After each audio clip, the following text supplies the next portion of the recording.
यही कारण महीप सब आए।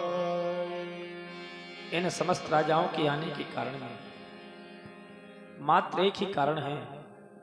कौन सा कारण? और उन सभी कारणों में है मेरी पुत्री सीता। सीता का इस भीड़ से क्या संबंध शीरध्वज? संबंध है। क्या संबंध है? एक समय अपनी मैया की कथनानुसार हाँ, पुत्री उस स्थान पर पहुंची जिस स्थान पर भूतेश्वर की विशाल आयुधजगो रखी। ठीक है। और उसने एक आश्चर्यजनक कार्य। कौन सा कार्य कर दिया शीरध्वज? ये बालिकाएं हैं, हाँ, कार्तिक स्नान किया करती हैं। फिर जिस समय उसका अंतिम समय आ जाता है तो सभी देवालयों में जाकर के अर्चन बंदन और पूजन किया करती हैं। वही समय था, बेटी सीता सभी देवालयों में अर्चन बंदन पूजन करने के लिए जा रही थी। महारानी सुनैना ने कहा कि बेटी, ये भी हमारे पूर्वजों के आराध्य हैं, इनका भी पूजन कर देना। जिस समय अपनी माँ का आदेश पाया तब क्या हुआ कि था मार्गशीर्ष का प्रथम दिवस फिर और कृतिका व्रत उद्यापन हित। तो माँ ने कहा उस सीता से, कर भूमि शुद्ध धनु पूजन हित। पाकर माँ का आदेश सिया चल पड़ी सुता धनु पूजन को। अक्षत चंदन शुभ गुरु चंद शिव आयुध के आराधन को। फिर क्या हुआ शीरध्वज? पहुंची जिस क्षण उस बेदी में, क्या किया तेरी बिटिया ने? बाएं कर अजगौ उठा लिया। क्या कह रहे हो? हाँ, एक हाथ से तो यह कार्य किया और दाएं कर बेदी ली पसिया। निज शौर्य पराक्रम दिखा दिया, निज शौर्य पराक्रम दिखा दिया। सखियां थी उसके साथ में। सखियों ने जाकर के महारानी सुनैना से बतलाया, सुनैना ने मुझसे बतलाया। मैं वहां पर पहुंचा तो मैंने पुत्री को देखा पर पुत्री ने मुझे नहीं देखा। जब मैंने देखा वह अजब दृश्य, क्या किया तूने? तो मन में संकल्प महान किया। उसी जगह पर मैंने एक संकल्प कर लिया कि जो खेचे श्रुति परयंती से दी जावे उसको मेरी सिया। मैंने सोचा मेरी बेटी वीर वाला है, वीर सुलका है, इसने वीरता का कार्य किया है, क्या करूं? मैंने संकल्प ले लिया। क्या किया कि सीता ने उठा लिया अजगौ, उसको लख धीरज छूट गया। क्या किया तूने? बस उसी समय यह प्रण ठाना, अप्रण पूर्ति में अजगौ टूट गया।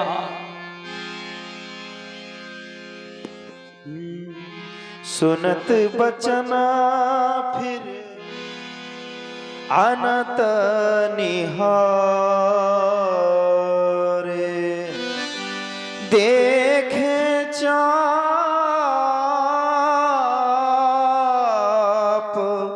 खंड महिडा।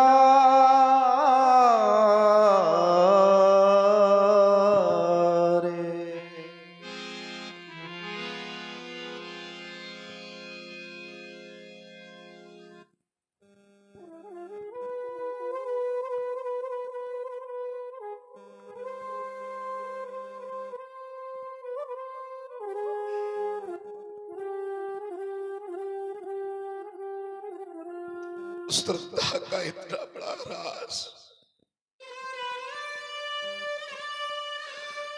श्रद्धा की इतनी बड़ी औनक मैंने अपने जीवन में आज से पहले कभी नहीं देखी, कभी नहीं देखी। सोचो, जिस विराट आयुध को मैंने भगवान शंकर के बाबा हस्त पर देखा हो, जिसे मैंने मैया गौरा की गोद पर वात्सल्य पाते हुए देखा हो, अरे जिसे मैंने कैलाश की उत्तरंग शिखाओं पर गजानन और खडानन के साथ क्रीड़ा करते हुए देखा हो, आज मेरे जीवन का दुर्भाग्य कि उसी को इस मिथिला में चाप खंड महिलारी। ऐसा नहीं कि मिथिला में इसी पहली बार देख रहा हूं। अरे राजा देवरात के समय मैंने इसी दिव्यायुध को ऐसे मंदिरों में भगवान शिव की भांति प्राण प्रतिष्ठित होकर पूजित पुष्पित और आच्छादित देखा हो, और आज चाप खंड महिलारी। हृदय फटा जा रहा।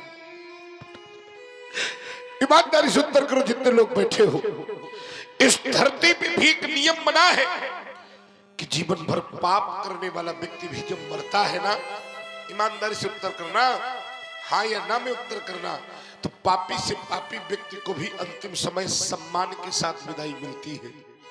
4 लोग उसके मृत शरीर को कंधे पर लाद कर शमशान घाट ले जाते हैं। बड़े बड़े अमलात्मा, विमलात्मा, महात्मा, योगिंद्र मुनिंद्र उसके पीछे पीछे राम नाम सत्य कहते हुए जाते हैं। तो जब धरती का एक नियम है कि पापी से पापी व्यक्ति को भी अंतिम समय सम्मान मिलना चाहिए, एक स्वर में उत्तर दो, क्या अंतिम समय इस दिव्य आयुध को सम्मान नहीं मिलना चाहिए? बोलो भाई, कष्ट इसके जाने का नहीं है। मैं न कहता था बड़े स्वार्थी है लोग। मित्र याद कर वो दिन जब संसार पर संकट आया था, यही सारे लोग तेरे आश्रम के दरवाजे पर भिखारी बनकर अपने जीवन की भीख मांग रहे थे। धन्य है महात्मा दधीच, तूने संसार को जीवित रखने के लिए अपने आप की जीवित अस्थियों का दान इस रूप में कर दिया था। देख मित्र, नेत्र खोल, एक बार तो उठ जा। देख देख देख, वही स्वार्थी लोग हैं जो आज तेरे न रहने पर सहनाइयां बजा रहे हैं। भोलेनाथ चला गया मेरा भाई, चला गया। और मेरे जीवन का दुर्भाग्य क्या है जानते हो? कि आप भी कैलाश पर बैठे बैठे सब कुछ मौन दृष्टिपात करते रहे। एक बार तो हुंकार भरनी चाहिए दीनानाथ। चला गया मेरा भाई, चला गया। चला गया त्रिभुवन का रक्षक, सबसे प्यारा बंधु हमारा। और इतने पर भी है शिव शंकर, हिला नहीं कैलाश तुम्हारा। हरे जाऊंगा जब कभी कैलाश, और मेरी अम्बा पराम्बा मैया भगवती पार्वती ने मुझसे पूछा, राम कहाँ है मेरा राजगौ?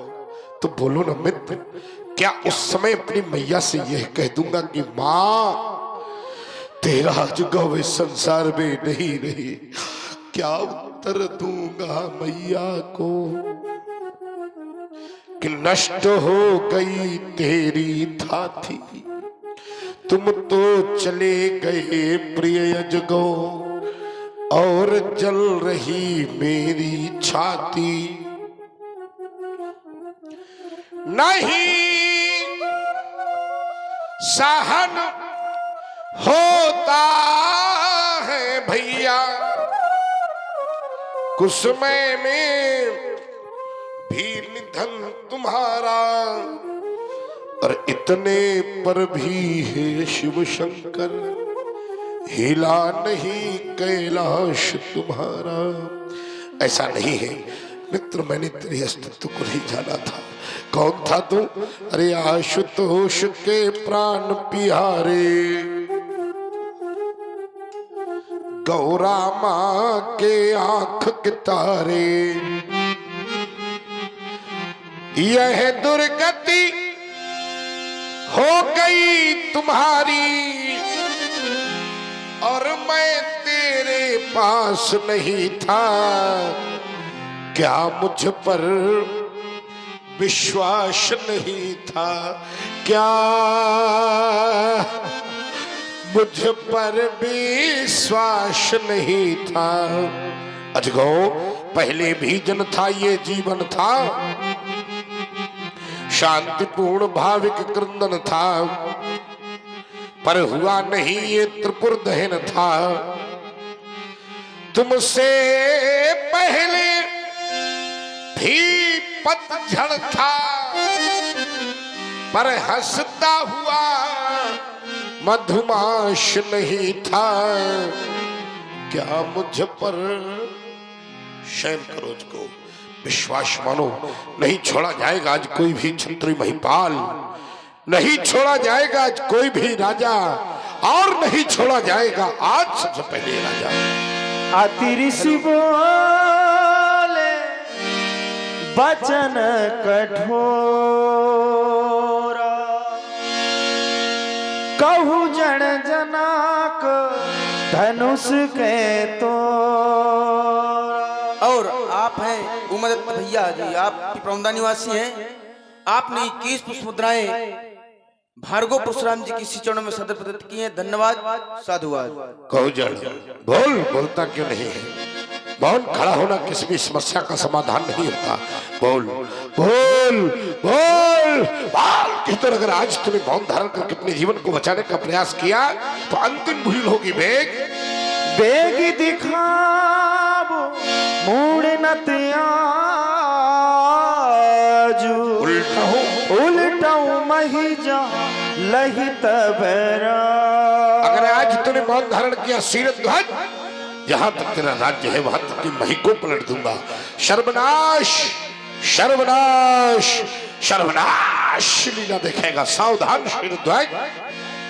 अति डर उतर देती न पुनाही, कुटिल भूप हर से मन माही। सभे बिलो के लोग सब जान जान की भीर, हृदय न हरसु विषाद कछु, बोले श्री रघुवीर। महाराज जनक जी का विचलित और भयभीत हो जाना स्वाभाविक हो गया, परंतु यह दास आपके समक्ष एक निवेदन निवेदित करने के लिए आया है। मुझे आशा है कि जब आप सुनेंगे तो स्वीकार अवश्य करेंगे। भगवान सुनिए। सुनहु सुनहु हाँ नाथ शंभुधनु भंजनी हारा, फिर होई है क्यों एक दास तुम्हारा। कैसे दास हो सकता है राम? शिव धनुष तोड़ने वाला भी कौन है? कोई शिव प्यारा ही होगा, और जिसने ऐसा अपराध किया वह दास आपका ही होगा। राघवेंद्र जो कृपा पात्र है गुरुओं का, वो कब किससे डर सकता है। फिर जिस पर है कृपा ब्राह्मणों की, हाँ यह कार्य वही कर सकता। गोल मोल बातें करने का क्या कारण? तुम कहना क्या चाहते हो? आय सुका कहिए किन मोही। मेरे लिए क्या आदेश है आपका? राघवेंद्र, तुम्हारी वाणी ने हमारे जीवन पर संशय विपिन का द्वार खोल दिया। एक और तुम उसे हमारा दास बता रहे हो, और जब मेरे नेत्र देखते हैं तो धनुष के प्रति उसका व्यवहार दासत्व का नहीं है। धनुष के प्रति ऐसा व्यवहार करने वाला मेरा दास कैसे हो सकता है? क्योंकि दास तो उच्चतम श्रेणी सेवा धर्म की है। क्या करना चाहिए अगर वो दास श्रेणी का है? सेवक सो जो करे करे सेवकाई, और यहाँ ऐसा कार्य करने वाला आरी करनी करी करी लड़ाई। राम सेवकाई का कार्य नहीं हुआ, क्योंकि सेवक ही तो साहिब सेवकाई करे सकल सुख लोभ बिहाई। जिसने ऐसा कार्य किया है उसने लड़ाई का कार्य किया है। सुनहु सुनहु राम यही शिव धनु तोरा, साहस बाहु साहस बाहु समसोरी पुमोरा। जिसने भी भगवान शंकर के महान आयुध का खंडन किया है राघवेंद्र, वह हमारा शास्त्र बाहु अर्जुन के समान का शत्रु है, बैरी है, हरि है, रिपु है। अगर आज वो मुझे नहीं मिला तो मिथिला में क्या क्या हो जाएगा इसकी किसी ने कल्पना नहीं की होगी। क्या क्या हो जाएगा? सो बिलगा बिहाई बिहाई समाजा, न तुम्हारे जय सब राजा। देखो, मारे सब जाएंगे, चाहे बैठे वाले हो चाहे खड़े हुए वाले हो। इससे अच्छा है कि आप लोग भी बैठ जाओ। हाँ, बचेगा कोई नहीं, परेशान न हो। कब नहीं बचेगा? अभी नहीं मारे जाओगे, अभी सुरक्षित हो। सो माने जिसने धनुष को तोड़ा है वो बाहर आ जाए। हमें किसी से क्या लेना देना? नहीं आ रहा, बैठा तो आप ही लोगों के बीच में होगा। अगर वो बाहर नहीं आ रहा तो आप लोग उसको छोड़कर लोग हो जाइए। राम कह दो, अगर दोनों क्रियाओं पर कार्य नहीं किया गया तो फरसा उठाएगा, चलेगा। और तुम तो जानते हो कि जब फरसा चला है तो बचा कोई नहीं है। और आज भी अगर मुझे परस चलाने के लिए समाज ने विवश किया तो फिर बचेगा कोई नहीं। न तुम्हारी जई है सब सब सब राजा, लेकिन कब?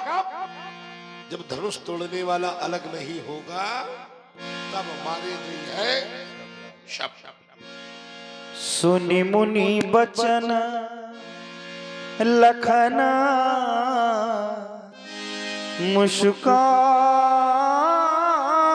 मुस्कान, बोले परसु धरही अपमान।